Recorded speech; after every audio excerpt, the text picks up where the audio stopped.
तो हेलो दोस्तों, कैसे हो सभी लोग। तो स्वागत है तुम सभी का एजुकेशन फ्रॉम बुक्स के एक और नई वीडियो में। तो आज की वीडियो में हम लोग देखने वाले हैं क्लास 10 मैथ का चैप्टर 4 जो कि है क्वाड्रेटिक इक्वेशन। तो पिछले चैप्टर में हम लोगों ने pair of linear equation in two variables देखा था। तो उसमें यानी कि हम लोगों ने देखा था लीनियर इक्वेशन। तो जैसे कि आप लोगों को पता होगा कि इक्वेशन जो होता है वो क्या होता है, वो मैंने पिछले वीडियो में भी बताया था। इक्वेशन का सीधा मतलब होता है कि बराबर का एक साइन होगा और उसके इधर साइड कुछ होगा, इधर साइड कुछ होगा और उसमें कोई ना कोई एक वेरिएबल होगा ही होगा, तब हम लोग उसको इक्वेशन बोलते हैं। एक से ज़्यादा वेरिएबल भी हो सकता है। अब यहाँ पर हम लोगों ने देखा था कि डिग्री के हिसाब से ये जो इक्वेशन होता है ये अलग अलग टाइप का होता है। यानी अगर जो डिग्री होता है, डिग्री मतलब क्या हो गया कि वेरिएबल का हाईएस्ट पावर। जैसे मान लेते हैं अगर हम लोग लिखते हैं x+1 बराबर 0 लिखते हैं, तो ये जो है यहाँ पर अगर हम लोग देखें तो ये एक वेरिएबल है जिसका पावर कुछ नहीं है, यानी पावर 1 होगा। तो ये 1 पावर वाला जो होता है उसको हम लोग लीनियर इक्वेशन बोलते हैं। और जब हम लोग जो है इस पावर को 2 कर देते हैं तब हम लोग कहते हैं कि ये क्वाड्रेटिक इक्वेशन है। यानी कि क्वाड्रेटिक इक्वेशन उसको बोलते हैं जिसका डिग्री 2 होता है। तो 2 डिग्री वाले को हम लोग ये बोलते हैं क्वाड्रेटिक इक्वेशन। अब मान लेते हैं एक इक्वेशन हम लोग को इस तरह से दिया हुआ है कि x² है प्लस 2x है -5 बराबर 0 है। तो ये भी हम लोग का क्वाड्रेटिक इक्वेशन होगा यहाँ पर, क्योंकि हम लोग को जो है हाईएस्ट पावर देखना होता है। तो जैसे यहाँ पर पावर 1 है, यहाँ पर पावर 2 है वेरिएबल का, तो इसमें से हाईएस्ट हम लोग को दिख रहा है कि 2 है, तो इसलिए ये हम लोग का क्वाड्रेटिक इक्वेशन हो जाएगा। अब ध्यान से देखिए, क्वाड्रेटिक इक्वेशन हम लोगों ने समझ लिया है, उसका यहाँ पर कुछ कुछ एग्जांपल भी दिया हुआ है। जैसे x² + 4 बराबर 0 है, तो इसमें हम लोग का ध्यान से देखिए एक x² वाला टर्म होता है, उसके बाद फिर एक कांस्टेंट टर्म होता है। अगर हम लोग इसमें देखें तो इसमें भी एक x² वाला टर्म है, अब उसके साथ कुछ भी गुना में हो सकता है। फिर उसके बाद एक x वाला टर्म हो भी सकता है, नहीं भी, फिर एक कांस्टेंट टर्म है। यानी कि अगर हम लोग देखें तो इसका एक स्टैंडर्ड फॉर्म या फिर इसको जनरल फॉर्म बोलते हैं, वो क्या हो जाएगा ax² + bx + c बराबर 0। जैसा कि आप लोगों को पता है कि जितना भी इक्वेशन होता है उसका एक स्टैंडर्ड फॉर्म या फिर जनरल फॉर्म होता है, तो उसी तरह से क्वाड्रेटिक इक्वेशन का जनरल फॉर्म ये होता है, जिसमें हम लोग का एक या x² वाला टर्म होगा और उसके साथ कुछ भी गुना में हो सकता है। जैसे यहाँ पर अगर देखें तो -2 हो जाएगा a का मान, क्योंकि यहाँ -2 गुना में है x² के साथ। तो उसके बाद फिर एक x वाला टर्म होगा जिसके साथ कुछ भी गुना में हो सकता है, तो उसको हम लोग b बोल दिए। और एक हम लोग का कांस्टेंट टर्म होगा जिसमें कोई भी वेरिएबल नहीं होगा, उसको हम लोग c बोल दिए। तो ये हम लोग का जनरल फॉर्म हो गया। अब यहाँ पर एक कंडीशन होता है कि ध्यान से देखिए b और c जो है ये 0 हो सकता है, लेकिन a 0 नहीं हो सकता है, क्योंकि अगर हम लोग a 0 कर देंगे तब तो ये 0 से गुना होकर ये x² वाला टर्म ही गायब हो जाएगा, तब ये क्वाड्रेटिक इक्वेशन बचेगा ही नहीं। तो इसलिए हम लोग का एक कंडीशन है कि a जो है वो 0 नहीं हो सकता है, और बाकी b और c दोनों 0 हो सकता है। जैसे कि अगर हम लोग ये वाला एग्जाम्पल देखें तो इसमें हम लोग का सिर्फ x² वाला टर्म है, और ये जो माइनस, यहाँ पर ध्यान से देखिए जितना भी हम लोगों का इस तरह से इक्वेशन है तो इसको हम लोग जो है इस स्टैंडर्ड फॉर्म में लिख सकते हैं। जैसे अगर इसमें देखें तो -39 x² है और बराबर में हम लोग को 0 लाना है, तो इसको हम लोग 13 को इधर साइड ले आएंगे, तो ये -13 हो जाएगा और बराबर 0। अब यहाँ पर अगर हम लोग कंपेयर करें इस स्टैंडर्ड फॉर्म से, तो यहाँ x² के साथ गुना में -39 है, यानी कि a का वैल्यू यहाँ पर -39 हो जाएगा। फिर उसके बाद यहाँ पर देखिए तो x वाला जो तो टर्म है ही नहीं, तो उससे भी हम लोगों को कोई लेना देना नहीं है, ये तब भी रहेगा क्वाड्रेटिक इक्वेशन ही। अब x वाला टर्म है ही नहीं, तो यानी कि हम लोग जो है इसको यहाँ पर इस तरह से लिख सकते हैं कि +0x करके, यानी अगर 0 से गुना कर देंगे तो ये 0 होकर हट ही जाएगा। तो यानी कि यहाँ पर अगर हम लोग देखें तो b जो है वो हम लोग का 0 होगा, और उसके बाद c हम लोग का कॉन्स्टेंट टर्म होता है, तो कॉन्स्टेंट टर्म हम लोग को दिख रहा है क्या है -13 है, तो c यहाँ पर -13 हो जाएगा। तो इस तरह से हम लोगों से कभी कभी पूछता है कि a b और c का वैल्यू भी बताने के लिए उसको स्टैंडर्ड फॉर्म में लिख के, तो आप लोग इस तरह से बता दीजिएगा। अब हम लोग देखते हैं कि solution of a quadratic equation, यानी कि जैसा कि आप लोग को पता है कि जितना भी इक्वेशन होता है उसका हम लोग सॉल्यूशन निकाल सकते हैं। जैसे अगर हम लोग बोले कि x + 5 बराबर 0 है, ये एक लीनियर इक्वेशन है, तो इसका अगर हम लोग सॉल्यूशन निकालने बोले तो सॉल्यूशन का मतलब क्या होता है कि x का कोई ऐसा वैल्यू हम लोग को फाइंड करना है जिसको यहाँ पर रखने पर ये सेटिस्फाई हो जाए, यानी LHS RHS के बराबर हो जाए, तो उसी को हम लोग सॉल्यूशन बोलते हैं। तो यहाँ पर अगर हम लोग लीनियर इक्वेशन में देखें तब तो आप लोग को पता है कि ये +5 है, उधर साइड जाके x बराबर -5 आ जाएगा। तो जो ये x बराबर -5 आया है तो यही इस इक्वेशन का सॉल्यूशन होगा, क्योंकि आप लोग देख भी सकते हैं कि -5 को अगर हम लोग इस x के जगह पर रख देंगे तो -5 + 5 0 हो जाएगा, और इधर भी 0 है, तो LHS RHS के बराबर हो जाएगा। तो इसी को हम लोग सॉल्यूशन बोलते हैं, और इसको हम लोग जो है रूट्स भी बोलते हैं। तो रूट्स और सॉल्यूशन दोनों एक ही चीज़ है। तो यानी अगर हम लोग को रूट निकालने बोलेगा तब भी हम लोग वही x का वैल्यू निकालेंगे जिसको उस इक्वेशन में रखने पर हम हम लोगों का वो LHS बराबर RHS हो जाए, और सोल्यूशन निकालने बोलेगा तब भी वही करना है। अब ये दोनों जो है हम लोग एक और तरीके से समझ सकते हैं कि रूट और सोल्यूशन जो होता है वो कोई भी एक रियल नंबर होता है, मान लेते हैं उसको अल्फा बोल दिए। अब इसमें हम लोग जो है उसको ABCD कुछ भी बोल सकते हैं, तो हम लोग बस अल्फा उसको बोल दिए।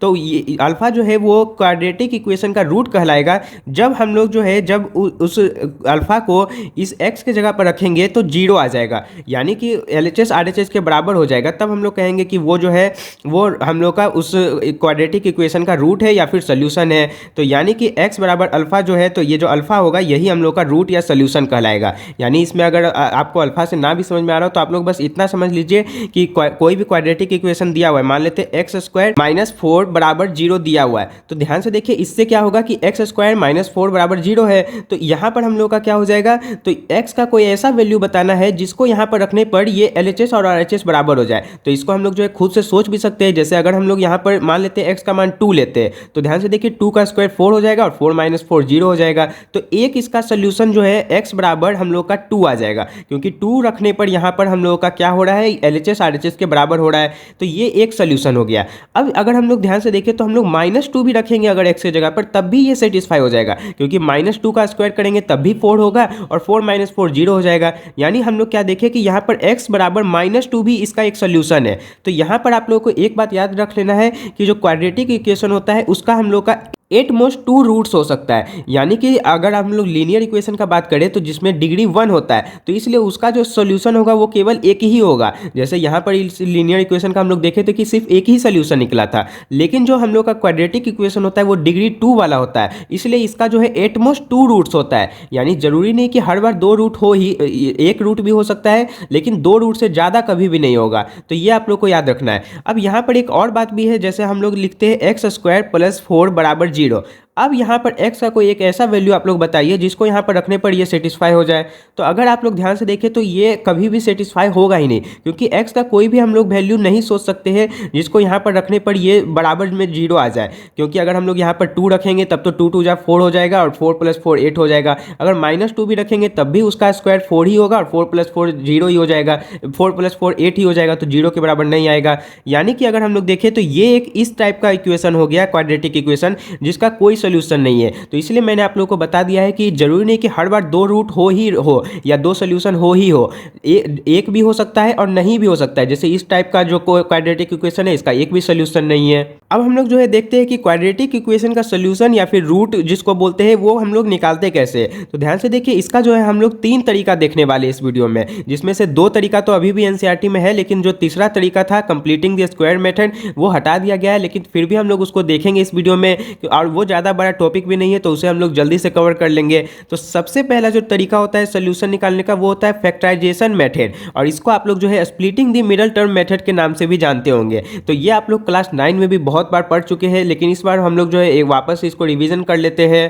तो फैक्टराइजेशन मेथड में हम लोग क्या करते हैं कि मान लेते हैं ये हम लोग का एक क्वाड्रेटिक इक्वेशन इस तरह से दिया हुआ है और हम लोग को जो है इसका रूट निकालना है, यानी कि सोल्यूशन निकालना है। तो हम लोग क्या करते हैं, सबसे पहले ये जो शुरू वाला होता है और जो लास्ट वाला होता है इन दोनों को गुना कर लेते हैं। तो ध्यान से देखिए, ये गुना होकर कितना आ जाएगा, -12 हो जाएगा।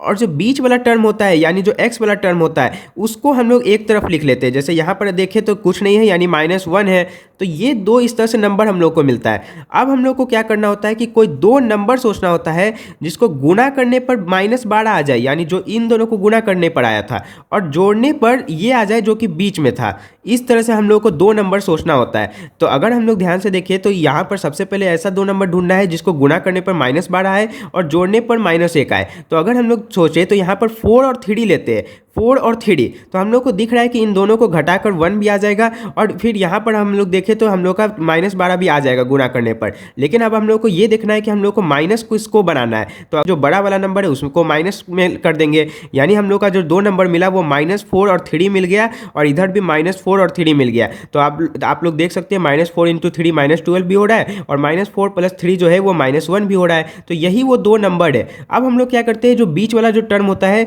उसको यही 2 नंबर में तोड़ के लिख देते हैं। यानी यहाँ पर हम लोग का क्या है, 6x² है और -x है ना, तो इसको हम लोग इन दोनों को के रूप में लिख लेंगे। यानी सबसे पहले -4x लिख देंगे, और फिर ये 3 है प्लस में तो +3x लिख देंगे। यानी हम लोग जो है इस -x को -4x प्लस 3x करके लिख लिए, तो आप लोग देख सकते हैं कि इसको घटा के वापस माइनस एक्स ही आ जाएगा। तो हम लोग इस तरह से तोड़ कर लिख लिए और जो बाकी जो कांस्टेंट टर्म है उसको ऐसे ही छोड़ देंगे। अब हम लोग क्या करेंगे, दोनों में कॉमन लेना होता है। सबसे पहले इन दोनों में कॉमन लेना होता है और फिर इन दोनों में। तो यहाँ पर अगर हम लोग देखें तो 2x कॉमन दिख रहा है, 2x कॉमन ले लेंगे। तो 2x कॉमन लेने पर यहाँ पर हम लोग का बच जाएगा 3x माइनस 2।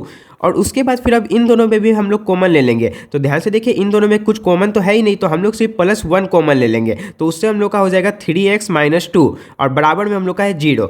अब ध्यान से देखिए कि ये एक टर्म है और ये एक टर्म है। इन दोनों में हम लोग को दिख रहा है 3x माइनस 2 है, 3x माइनस 2 है। तो यहाँ पर हम लोग 3x माइनस 2 दोनों से कॉमन ले लेंगे। तो यहाँ पर ये कॉमन ले लिए तो सिर्फ 2x बच गया और यहाँ पर ये कॉमन ले लिए तो +1 बच गया और उसके बाद बराबर में है 0। अब हम लोग कुछ नहीं करते हैं कि एक बार इसके लिए बराबर में 0 लेते हैं और एक बार इसके लिए बराबर में 0 लेते हैं। तो इससे हम लोग को 2x का वैल्यू मिल जाता है। जैसे अगर हम लोग सबसे पहले 3x माइनस 2 बराबर 0 ले तो इससे हम लोग का x बराबर 2/3 हो जाएगा। और एक बार हम लोग फिर 2x प्लस 1 बराबर 0 लेंगे तो इससे हम लोग का x बराबर -1/2 हो जाएगा। तो यही हम लोग का जो है 2 रूट निकल जाता है, यानी 2 सोल्यूशन निकल जाता है इस क्वाड्रेटिक इक्वेशन का। तो ये splitting the middle term method है और इसका आप लोग जो है क्लास 9 में बहुत अच्छे से पढ़ाई किए थे, तो इसलिए मैं इसमें ज़्यादा डिटेल में नहीं चाहूँगा। तो आप लोग जो है अगर फैक्टराइजेशन मेथड से सीखना हो तो एक और वीडियो भी है इस चैनल पर, उसे आप लोग देख सकते हैं। अब हम लोग दूसरा मेथड देखते हैं जो कि है कंप्लीटिंग द स्क्वायर मेथड। तो ये जो है नए वाले एनसीईआरटी सिलेबस से हटा दिया गया है, तो अगर आप लोग चाहे तो इसे स्किप भी कर सकते हैं, लेकिन फिर भी मैं कहूँगा कि आप लोग थोड़ा सा इस पर ध्यान दीजिएगा, एक बार देख जरूर लीजिएगा, बहुत ही इंटरेस्टिंग चीज़ है। तो सबसे पहले देखते हैं कि नाम में क्या है, कंप्लीटिंग द स्क्वायर मेथड। यानी इसमें हम लोग क्या करते हैं कि स्क्वायर को कंप्लीट कर देते हैं ताकि हम लोग को जो है मिल जाए आंसर। यानी इसका हम लोग अगर एक एग्जाम्पल से ले तो आप लोगों को ज़्यादा अच्छे से समझ में आएगा। जैसे हम लोग को मान लेते हैं एक इक्वेशन ये दिया हुआ है x² माइनस 25 बराबर 0। अगर हम लोग इसका सोल्यूशन निकालना चाहे तो हम लोग इसका सोल्यूशन बहुत आसानी से निकाल सकते हैं। हम लोग क्या करेंगे कि इसको x² और ये जो -25 है उसको उधर साइड कर देंगे तो x² बराबर 25 हो जाएगा, यानी प्लस में हो जाएगा। अब ध्यान से देखिए, आप लोग को पता है कि जब यहाँ पर स्क्वायर होता है तो ये उधर साइड जाके रूट में हो जाता है, लेकिन ये भी याद रखना है कि रूट में होता है तो प्लस माइनस दोनों होता है, तो प्लस माइनस √25 हो जाएगा।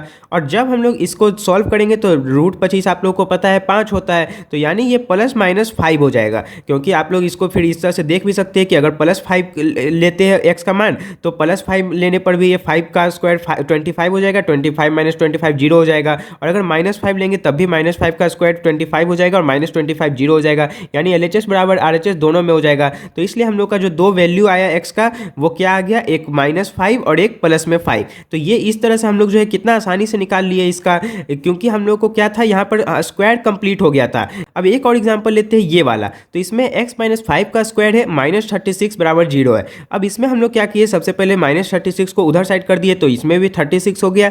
और अब ध्यान से देखिए ये जो स्क्वायर है ये उधर साइड जाएगा तो वापस रूट हो जाएगा, लेकिन प्लस माइनस दोनों लेना है, ये याद रखना है। तो इस तरह से एक +6 हो जाएगा, एक -6। तो अब हम लोग का यानी एक हो गया x-5 बराबर 6 और एक हो गया x-5 बराबर -6। और इन दोनों के लिए हम लोग फिर x का वैल्यू निकाल लेंगे, तो यहाँ पर +5 उधर जाएगा तो 11 आ जाएगा और यहाँ पर फिर ये माइनस उधर जाके +5 हो जाएगा तो ये -1 हो जाएगा। तो इस तरह से हम लोग को x का दो वैल्यू मिल गया है। अब मुझे पता है कि ये कंप्लीटिंग द स्क्वायर मेथड जो है शुरू में बहुत ज़्यादा मुश्किल लगता है, समझ में ही नहीं आता है। तो इसलिए आप लोग जो है अब लाइन बाय लाइन जैसे जैसे मैं बोल रहा हूँ उसे ध्यान से सुनिएगा, तब आप लोग को समझ में आएगा कि ये बहुत ही ईजी तरीका है बनाने का। तो ध्यान से देखिए, इसमें आप लोग को जो है 5 स्टेप है, इन 5 स्टेप का फॉलो करना है और आप लोगों को जो है तुरंत आंसर मिल जाएगा। तो ध्यान से देखिए, हम लोग को सॉल्व करना है क्वाड्रेटिक इक्वेशन जिसका जनरल फॉर्म ये होता है। तो इसमें हम लोग क्या करते हैं, सबसे पहले आइसोलेट करते हैं वेरिएबल को। इसका क्या मतलब हुआ कि जो हम लोग का कांस्टेंट टर्म है उसको दूसरा साइड कर देंगे और जो सिर्फ हम लोग का वेरिएबल वाला टर्म है उसको एक साइड छोड़ देंगे। यानी अगर हम लोग देखें तो यहाँ पर क्या कर देंगे, ax² + bx और जो c है उसको उधर साइड फेंक देंगे, तो ये हम लोग का बराबर -c हो जाएगा। इसको हम लोग जो है फिर एक एग्जाम्पल से भी समझेंगे तो और आप लोगों को समझ में आएगा। अभी हम लोग डायरेक्ट इसको समझ रहे हैं। तो यहाँ पर हम लोग क्या किए, -c उधर कर दिए, यानी जो कांस्टेंट टर्म है उसको दूसरा साइड कर देना है। फिर दूसरा हम लोग का है कि स्टेप है कि लीडिंग कोफिशिएंट बराबर 1, यानी कि यहाँ पर ध्यान से देखिए a जो है ये कोई भी नंबर हो सकता है, 1 2 5 -5 -10 कुछ भी, लेकिन हम लोग क्या करेंगे कि इस a को 1 बना देंगे। क्योंकि 1 बना देंगे तो यानी कि ये सिर्फ x² बचेगा, इसके साथ कुछ भी गुना में नहीं रहेगा, तो इसलिए हम लोग इसको a बनाएंगे। अगर ये पहले से ही a है तब तो बहुत ही अच्छा है। यानी मान लेते हैं अगर हम लोग को इस तरह से दिया हुआ है x² + 4 बराबर 0, तब तो हम लोग इसको ऐसे ही छोड़ देंगे क्योंकि इसमें कुछ नहीं करना है तब बहुत अच्छा है, क्योंकि ये पहले से ही 1 है। लेकिन अगर हम लोगों को मान लेते हैं इस तरह से दिया हुआ है 2x² माइनस 3x बराबर 0, तो इसमें हम लोग क्या करेंगे, सबसे पहले इसको 1 बनाएंगे। इसको 1 बनाने के लिए हम लोग क्या करेंगे कि इस पूरे इक्वेशन को जो भी ये नंबर है उसी से डिवाइड कर देंगे। यानी यहाँ पर 2 है तो 2 से इस पूरे सबको डिवाइड कर देंगे, तो 2 से डिवाइड करके ये क्या हो जाएगा, तो ये हो जाएगा 2x²/2, फिर ये माइनस 3x/2 और बराबर 0/2 हो जाएगा। तो यानी कि ये हम लोग का सॉल्व होकर 2 से 2 कट जाएगा तो x² हो जाएगा और फिर हो जाएगा माइनस 3x/2 और बराबर 0/2, तो 0 ही रह जाएगा। यानी हम लोगों को अब मिल गया वापस से सिर्फ x²। यानी पहला स्टेप हम लोग का क्या था कि जो कांस्टेंट टर्म है उसको दूसरा साइड कर देना है। फिर उसके बाद क्या है कि हम लोग को जो है a से ही डिवाइड कर देना है पूरा इक्वेशन को। तो a से डिवाइड करने पर हम लोग का क्या हो जाएगा कि हम लोग का सिर्फ यहाँ x² बच जाएगा। तो अब हम लोग जो है इसको a से डिवाइड भी कर देते हैं, तो यहाँ पर हम लोग कर लेते हैं, वहाँ तो जगह भी नहीं है। तो यहाँ पर हम लोग यानी a से जब डिवाइड करेंगे तो ये सिर्फ x² बच जाएगा, प्लस ये bx/a हो जाएगा और बराबर माइनस c/a हो जाएगा। इतना आप लोगों को समझ में आया। अब ये तीसरा स्टेप अच्छे से समझिएगा। तो इसमें क्या करना है कि हम लोग को हाफ करना है जो भी x का कोफिशिएंट है b, यानी x का जो भी कोफिशिएंट है, यहाँ पर ध्यान से देखिए x है, उसका कोफिशिएंट क्या है, b/a है। अब इस b/a का हम लोग को आधा करना है। तो ध्यान से देखिए, जैसे अगर हम लोग बोले कि 5 का आधा करना है तो हम लोग क्या करते हैं, 5/2 लिख देते हैं, यानी आधा इस तरह से करते हैं। उसी तरीके से हम लोग को b/a का आधा करना है, यानी जो भी x का कोफिशिएंट होता है उसको आधा कर देना है। तो x का कोफिशिएंट है यहाँ पे b/a, तो जब इसको आधा करेंगे तो डिवाइड में इस तरह से 2 आ जाएगा, यानी b/2a आ जाएगा। इतना हम लोग को करना है। और उसके बाद क्या करना है कि इसको स्क्वायर करना है और दोनों ही तरफ जोड़ देना है। यानी इसका अगर हम लोग स्क्वायर करेंगे तो इसको हम लोग जब स्क्वायर कर देंगे तो ये हम लोग का हो जाएगा b² और ये हो जाएगा 2 × 4a², ये हम लोग का होगा। और अब यही चीज़ जो भी आया है ये इसको इधर साइड और इधर साइड यानी LHS में और RHS में दोनों तरफ हम लोग जोड़ देंगे। यानी हम लोग इस तरह से लिखेंगे x² प्लस bx/a और इधर साइड सबसे पहले जोड़ेंगे b²/4a² और उधर साइड हम लोग का माइनस c/a है और इधर साइड भी हम लोग यही सेम चीज़ जोड़ देंगे। तो आप लोग को पता है कि अगर किसी भी इक्वेशन में हम लोग दोनों तरफ बराबर चीज़ जोड़ते हैं तो कोई इसमें फ़र्क नहीं पड़ता है। अब हम लोग का चौथा स्टेप है कि जो लेफ्ट साइड है यानी जो LHS है उसमें आप लोग को दिख रहा होगा कि एक स्क्वायर बनता हुआ दिखेगा। यानी कि इसमें अगर हम लोग देखें तो एक x का स्क्वायर है और ये जो हम लोग का b/4a² है तो इसको हम लोग b/2a का स्क्वायर लिख सकते हैं। तो हम लोग जो इसको कुछ नहीं करेंगे, सिंपल x प्लस b/2a का स्क्वायर लिख देंगे। आप लोग फिर इसको चेक भी कर सकते हैं कि अगर हम लोग जब इसको स्क्वायर करेंगे तो सबसे पहले x² हो जाएगा, फिर इसका स्क्वायर होकर ये आ जाएगा और फिर उसके बाद हम लोग का 2a भी होता है ना, तो a यानी a प्लस b का होल स्क्वायर में बस तोड़ के एक बार चेक कर रहे हैं हम लोग। तो यहाँ पर ये हो गया, ये हो गया और 2ab तो 2 × x × b/2a हो जाएगा, जिससे 2 से 2 कट जाएगा तो xb/a आ जाएगा जो कि यहाँ पर है b। तो यानी हम लोग जो है ये जो हम लोग का LHS था इसको हम लोग इस तरीके से लिख सकते हैं स्क्वायर के रूप में। यही हम लोग को करना होता है कंप्लीटिंग द स्क्वायर मेथड में। तो इस तरह से हम लोग इसको स्क्वायर बना दिए और फिर बराबर में हम लोग क्या करेंगे कि अब एलसीएम ले लेंगे। तो यहाँ पर हम लोग को दिख रहा है 4a² है, तो यहाँ पर हम लोग जो है 4a² को ही इस तरह से एलसीएम ले लेंगे। तो यहाँ पर यानी कि हम लोग का सिर्फ यहाँ पर a है, यानी हम लोग को 4a से इसको गुना करना पड़ेगा। तो ये हो जाएगा -4a और c पहले से है और प्लस b² हो जाएगा। इस तरह से हम लोग इसको एलसीएम ले लिए तो ये हम लोग का आ गया। अब आप लोगों को पता है कि जब यहाँ पर स्क्वायर होता है तो उधर साइड जाके ये रूट में चेंज हो जाता है, यानी ये हो जाएगा अब x प्लस b/2a, यानी यहाँ पर हम लोग जो है सिर्फ ये रह जाएगा, स्क्वायर उधर साइड जाके रूट में चेंज हो जाएगा। और रूट में आप लोग को पता है कि प्लस माइनस दोनों आता है, तो इस तरह से प्लस माइनस अंडर रूट। और उसके बाद हम लोग का पहले से क्या एक काम करते हैं, इसको जो उल्ट सीधा करके लिख लेते हैं, यानी सबसे पहले हम लोग b² लिख लेते हैं और उसके बाद -4ac और बाई हम लोग का है 4a²। तो यहाँ तक आप लोगों को मुझे उम्मीद है कि समझ में आया होगा। अब हम लोग क्या करेंगे कि वापस से लिखेंगे x प्लस b/2a, उसके बाद है प्लस माइनस। और ध्यान से देखिए ये जो 4a² है इसको हम लोग रूट से बाहर निकाल सकते हैं, यानी हम लोग का ऊपर में इस तरह से छोड़ देते हैं b² माइनस 4ac रूट के अंदर, और नीचे वाला को अगर हम लोग स्क्वायर से निकालेंगे तो 4 का स्क्वायर रूट हो जाएगा 2 और a² जो है वो a हो जाएगा। अब हम लोगों को निकालना क्या था, x का वैल्यू निकालना है। तो उसके लिए हम लोग क्या करेंगे कि x बराबर और उसके बाद फिर हम लोग यहाँ पर ये वाला जो चीज़ है उसको उधर साइड कर देंगे। तो ये ध्यान से देखिए इधर प्लस में है, उधर साइड जाके माइनस में हो जाएगा। तो हम लोग लिख सकते हैं इसको -2b/2a और उसके बाद हम लोग का पहले से यहाँ पर है plus minus root b² minus 4ac और डिवाइड में है हम लोग का 2a। अब ध्यान से देखिए, इसमें पहले से ही हम लोगों का नीचे डिनोमिनेटर दोनों 2a ही है, यानी सेम है, तो हम लोग सीधा इसका एलसीएम 2a ही इस तरह से ले लेंगे और उसके बाद हम लोग लिख देंगे minus B plus minus root B square minus 4ac। अब अगर आप लोगों को थोड़ा भी इस चैप्टर में आप लोगों ने थोड़ा सा भी पहले से पढ़ा है तो आप लोगों को पता होगा कि इसमें एक और जो तीसरा मेथड होता है वो होता है क्वाड्रेटिक फॉर्मूला। तो ये जो क्वाड्रेटिक फॉर्मूला होता है ये यही होता है, यानी हम लोग जो है कंप्लीटिंग द स्क्वायर मेथड का इस्तेमाल करके ही ये जो क्वाड्रेटिक फॉर्मूला होता है, जिसको आप लोग जो है ये बहुत जगह पढ़ेंगे और इस चैप्टर में हम लोग को सबसे ज़्यादा यही इस्तेमाल भी करना है। तो ये जो है कंप्लीटिंग द स्क्वायर मेथड से ही इस तरह से आता है, ये हम लोग का एक्स का वैल्यू निकल जाता है इस तरह से। तो यानी अब आप लोग जो है कंप्लीटिंग द स्क्वायर मेथड भी सीख गए और इसी के साथ साथ क्वाड्रेटिक फॉर्मूला भी सीख गए। तो आप लोगों को अगर कभी भी एक्स का वैल्यू निकालना रहेगा क्वाड्रेटिक इक्वेशन में तो आप लोग डायरेक्ट इस फॉर्मूला का इस्तेमाल करके अब निकाल सकते हैं। और इस फॉर्मूला को जो है हम लोग या तो क्वाड्रेटिक फॉर्मूला बोलते हैं या फिर इसको सीधाचार्य मेथड भी बोलते हैं। अब इस क्वाड्रेटिक फॉर्मूला में भी बहुत सारी चीज़ है जिस पर हम लोग थोड़ी देर में आएंगे, लेकिन उससे पहले हम लोग जो है कंप्लीटिंग द स्क्वायर मेथड जो देखे हैं उसका एक और एग्जांपल लेते हैं ताकि आप लोग को वो भी क्लियर हो जाए। मान लेते हैं हम लोग को एक्स स्क्वायर प्लस 4x दिया हुआ था और इसको हम लोग को बोला सॉल्व करने के लिए, यानी इसका हम लोग को सोल्यूशन या फिर रूट निकालना था। तो इसके लिए हम लोग जो है जैसे जैसे 5 स्टेप देखे थे उसका यहाँ पर लगाएंगे, अप्लाई करेंगे। तो सबसे पहले हम लोग देखे थे कि जो कॉन्स्टेंट टर्म होगा उसको राइट साइड कर देना है। अब ध्यान से देखिए, इसमें एक यहाँ पर जो है हम लोग देखे तो ये एक्स स्क्वायर प्लस 4x बराबर 0 है, ये हम लोग का यहाँ पर क्वाड्रेटिक इक्वेशन दिया हुआ है। तो इसमें हम लोग का कांस्टेंट टर्म है ही नहीं, तो यानी पहला स्टेप को तो हम लोग छोड़ देंगे। अगर कांस्टेंट टर्म रहता तो हम लोग सबसे पहले उस कांस्टेंट टर्म को उधर साइड करते। फिर उसके बाद दूसरा तरीका हम लोग क्या, दूसरा स्टेप क्या देखे थे कि जो भी हम लोग का यहाँ पर अगर कोई नंबर है जैसे 2 3 ये सब, तो उससे पूरे को डिवाइड कर देना है। तो यहाँ पर तो हम लोग को दिख रहा है पहले से ही कुछ भी नहीं है, 1 है, तो इसको यानी कि हम लोग को दूसरा स्टेप भी छोड़ देना है। अब हम लोग तीसरा स्टेप देखते हैं। तो तीसरा स्टेप हम लोग का क्या है कि जो भी हम लोग का यहाँ पर है, जैसे यहाँ पर 4 है तो इसका आधा करना होता है, यानी x के साथ जो भी हम लोग का कोफिशिएंट है उसका आधा करना होता है। तो 4 का आधा करेंगे तो हम लोग का 2 हो जाएगा और फिर उसको जो है दोनों तरफ जोड़ और घटाव कर देना होता है। यानी सबसे पहले एक्स स्क्वायर 4x और यहाँ पर 2 का स्क्वायर इस तरह से कर देंगे और बराबर, और यहाँ पर भी 0 प्लस 2 का स्क्वायर कर देंगे, यानी इसका स्क्वायर करके दोनों तरफ जोड़ दिए।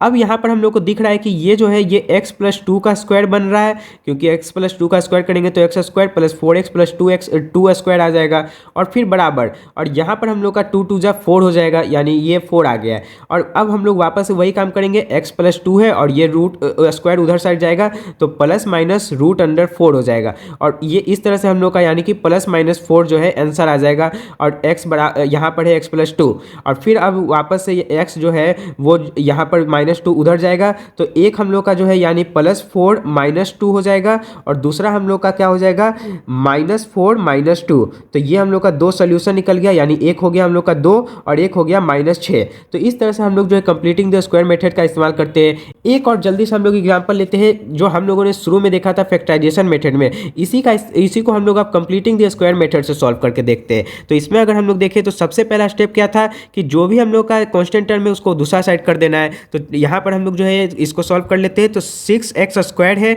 -x और उधर साइड जाके ये +2 हो जाएगा।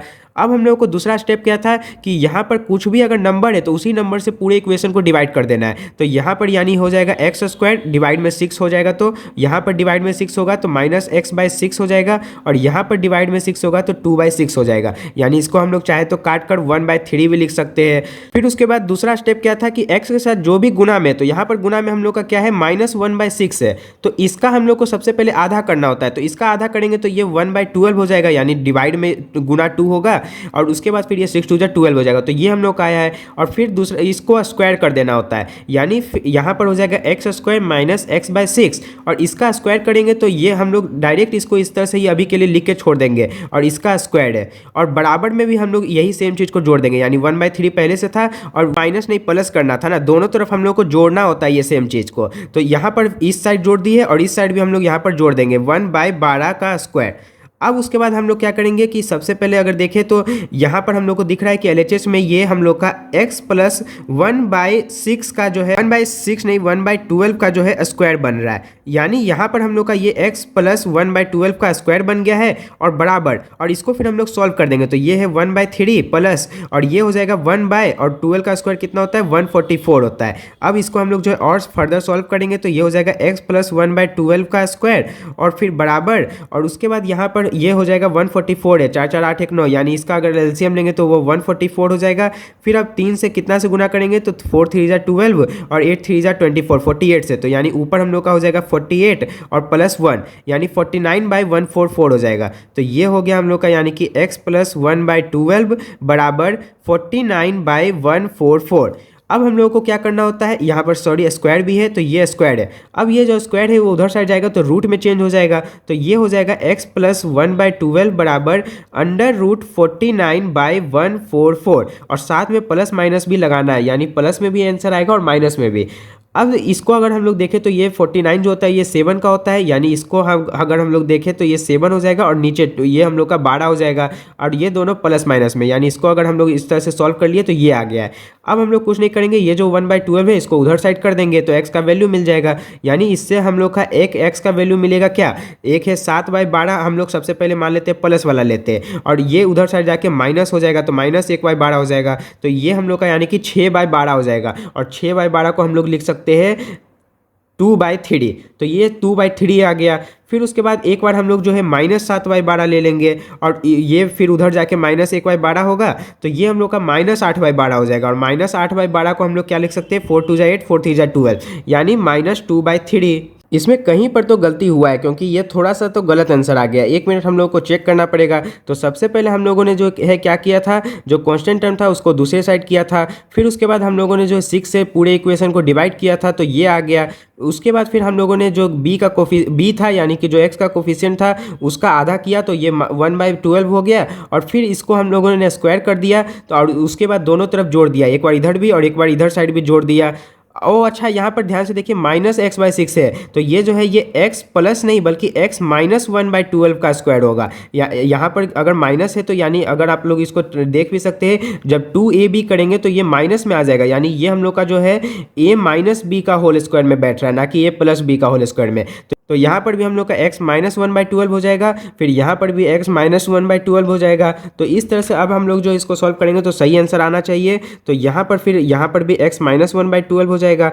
अब हम लोग देखें तो सबसे पहले हम लोग 7/12 प्लस वाला लेते हैं, और ये अब उधर साइड जाके प्लस में हो जाएगा, यानी ये हो जाएगा 8/12, और 8/12 को अगर हम लोग काटेंगे तो 4 2 जा 8 4 3 जा 12, तो 2/3 एक आंसर आ जाएगा। और दूसरा हम लोग जो है फिर -7/12 लेंगे, और उसके बाद ये उधर साइड जाके प्लस 1/12 हो जाएगा, तो ये हम लोग का यानी कि -6/12 हो जाएगा, जो कि काट के 1/2 यानी -1/2 आ जाएगा। तो अब ये सही है, तो इस तरह से हम लोग जो है x का दोनों वैल्यू निकाल लिए, ये हम लोग का सोल्यूशन हो गया इस क्वाड्रेटिक इक्वेशन का। तो इसको हम लोग जो है splitting the middle term method से भी कर सकते थे और कंप्लीटिंग द स्क्वायर मेथड से भी। अब हम लोग जो है वापस अपने चलते हैं क्वाड्रेटिक फॉर्मूला पर, क्योंकि यही इस चैप्टर में सबसे ज़्यादा इंपॉर्टेंट है। तो ध्यान से देखिए क्वाड्रेटिक फॉर्मूला, ये जो फॉर्मूला है ये कैसे आया है वो तो हम लोगों ने देख ही लिया है। अब हम लोग इस फॉर्मूला को अच्छे से समझते हैं। सबसे पहले ध्यान से देखिए, ये फॉर्मूला डायरेक्ट आंसर देता है, यानी एक्स का हम लोग को डायरेक्ट वैल्यू मिल जाएगा अगर हम लोग कोई भी क्वाड्रेटिक इक्वेशन दिया हुआ रहेगा तो। उसमें आप लोगों को बस ये याद रखना है कि क्वाड्रेटिक इक्वेशन हम लोग का इस तरह से होता है ax² plus bx plus c बराबर 0। तो ये जो a b और c होता है ये आप लोग को अच्छे से याद रखना है। a जो होता है वो x² का कोफिशिएंट होता है, b x का कोफिशिएंट होता है और c कांस्टेंट टर्म होता है। अब यहाँ पर हम लोग को फॉर्मूला क्या है, -b है, यानी जो भी हम लोग का बीच वाला रहेगा उसको माइनस में करके लिखेंगे। अब ये ध्यान देना है कि माइनस का चिन्ह अलग से रहेगा। अगर हम लोग का मान लेते हैं जो यहाँ पर कोई ऐसा दिया हुआ है कि 2x² माइनस 5x प्लस 0 बराबर 0, यानी यहाँ पर प्लस 10 मान लेते हैं। तो यहाँ पर ध्यान से देखिए b हम लोग का -5 है, तो ये नहीं करेंगे कि डायरेक्ट हम लोग -5 ही लिख देंगे, बल्कि जो फॉर्मूला का माइनस है वो अलग से रहेगा और जो v का वैल्यू है यानी -5 वो अलग से रहेगा, इस तरह से लिखेंगे। फिर उसके बाद प्लस माइनस, फिर उसके बाद हम लोग का क्या है root B square minus 4ac। तो यानी कि इस तरह से रूट करेंगे। अब इसमें हम लोग का क्या करना है बी स्क्वायर, तो इसका स्क्वायर करेंगे तो 5 5 25 हो जाएगा। फिर उसके बाद है माइनस और उसके बाद है 4ac, तो 4 इंटू ए हम लोग का क्या है 2 है इंटू और सी हम लोग का यहाँ पर क्या है 10 है। अब इन सबको गुना कर देंगे तो ये हो जाएगा 4 2 जा 8 10 जा 80। तो यहाँ पर इस तरह से 80 लिख देंगे। अब उसके बाद फिर हम लोग का डिवाइड में क्या होता है 2a, यानी कि 2 और इंटू और a यहाँ पर हम लोग का 2 है तो ये हो जाएगा। अब यहाँ पर अगर आप लोग देखें तो 25 माइनस 80 जब करेंगे तो ये हम लोग का कुछ निगेटिव में वैल्यू आएगा। और आप लोगों को एक बात याद रखना है कि जो निगेटिव में अगर कोई भी रूट के अंदर कोई भी निगेटिव में नंबर रहता है, मान लेते हैं -6 है, तो इसको हम लोग कभी भी निकाल ही नहीं सकते।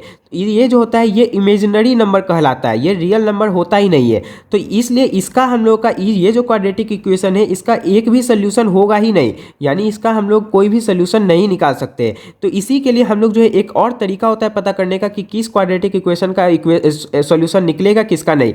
उसके लिए हम लोग जो है ये जो बी स्क्वायर माइनस 4ac आप लोग को दिख रहा है, इसको हम लोग जो एक और नाम दिए हुए हैं जो कि है डिस्क्रिमिनेंट, जिसको हम लोग जो है डी से डिनोट करते हैं। तो ये हम लोग जो है इसी डी का इस्तेमाल करके हम लोग जो है फाइंड करते हैं कि कोई भी नेचर कैसा है रूट का। जो हम लोग का सबसे लास्ट टॉपिक है वो यही है कि नेचर ऑफ रूट्स, यानी रूट्स जो है उसका नेचर कैसा है। तो सबसे पहले हम लोगों ने क्या देखा कि ये जो रूट के अंदर है बी स्क्वायर माइनस 4ac, उसको हम लोग जो है डिस्क्रिमिनेंट बोलते हैं, जिसको डी से डिनोट करते हैं। अब इसी डिस्क्रिमिनेंट से हम लोग को पता चल जाता है कि कोई भी जो हम लोग का क्वाड्रेटिक इक्वेशन है उसका कैसा रूट होगा। तो ध्यान से देखिए 3 टाइप का रूट हो सकता है। सबसे पहले डी जो है वो अगर 0 से बड़ा है, तो 0 से बड़ा होने का सीधा सा मतलब है कि वो पॉजिटिव में है, और पॉजिटिव में रहेगा यानी हम लोग जो उसका वो इमेजिनरी नंबर नहीं बल्कि रियल नंबर है, यानी उसका हम लोग का 2 डिस्टिंक्ट रियल रूट्स मिलेगा, यानी उसमें 2 रूट हम लोग को मिल जाएगा।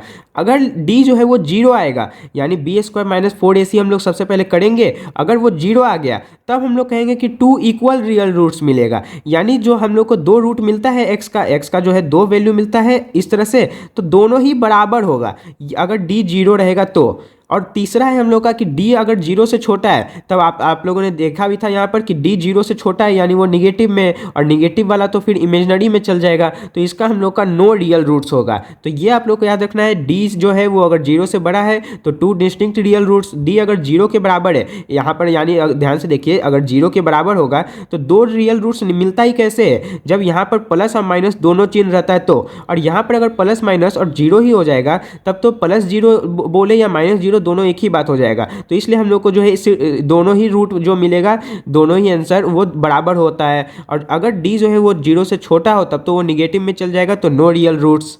तो इसी के साथ ये चैप्टर हम लोग का यहीं पर कंप्लीट होता है। इसमें आप लोग को जो है मेन जो याद रखना है वो इस क्वाड्रेटिक फॉर्मूला को याद रखना है, और इसमें हम लोग का ये याद रखना है कि जो रूट के अंदर ये बी स्क्वायर माइनस 4ac होता है इसको डिस्क्रिमिनेंट बोलते हैं, जिसको डी से डिनोट करते हैं, और यही डी हम लोग को बताता है कि नेचर कैसा होगा रूट का। यानी अगर ये डी जो है वो 0 से बड़ा तो 2 डिस्टिंक्ट रियल रूट्स, अगर 0 के बराबर तो 2 इक्वल रियल रूट्स, और अगर 0 से कम है यानी निगेटिव में है तो वो इमेजिनरी रूट्स होगा, यानी इसका कोई सोल्यूशन होगा ही नहीं। अब हम लोग जो है इस चैप्टर में सिर्फ एक चीज़ बच गया है, वर्ड प्रॉब्लम, जिसको हम लोग जो इस वीडियो में नहीं बल्कि किसी और वीडियो में कवर करेंगे, क्योंकि ये वीडियो ऑलरेडी बहुत लंबा हो चुका है। तो अब हम लोग मिलेंगे अगले वीडियो में। जय हिंद।